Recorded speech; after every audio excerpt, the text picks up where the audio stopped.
মিলাদুন নবী সময় আইলে বহুত সময় আপনি শুনবা বাঙালি হুজুর হলতে একটা হাদিস কইবা, এটা আল হাদিস কইয়া চালাইলেন বা আসলে এটা জাল হাদিস।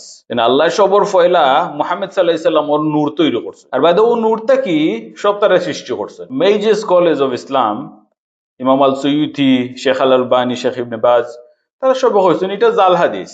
এটা হয় যে আব্দুর রাজ্জাকে কইছেন বা তাই কইছেন না, কারণ আমাদের কাছে অথেন্টিক হাদিস আছে, সহি হাদিস আছে। আয়েশা রাদিয়াল্লাহু আনহা কইছেন ফেরেশতাগুলোরে আল্লাহ নূর দি বানাইছেন, আর জিন রে আল্লাহ দুমা ছাড়া আগুন দি বানাইছেন, আর আদম আলাইহিস সালাম রে বা আমরা মানুষ রে অবভিয়াসলি ক্লে দি বানাইছেন, মাটি দি বানাইছেন। সো এই কথা যে আল্লাহ সবটা নবী সাল্লাল্লাহু আলাইহি সাল্লামের নূর দি বানাইছেন, এটার ভিতরে একটা এজেন্ডা আছে। এটা হলো বাড়াবাড়ি করা, গুলুফি সালিহিন।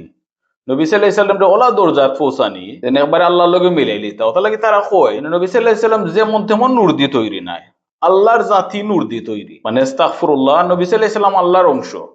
ইভেন দো আমরা জানি কোরআন মাঝে আল্লাহ কইছেন মুহাম্মদ সাল্লাল্লাহু আলাইহি সাল্লাম, তুমি কোথারে রে, আমি তোমরা লাহান একজন মানুষ, তোমরার মাঝে আমার মাঝে পার্থক্য হইল গিয়া আমার কাছে ওয়াহি আয়। তো আমরা মানুষের সব সময় দেখবা সব জিনিস লইয়া বাড়াবাড়ি করবা।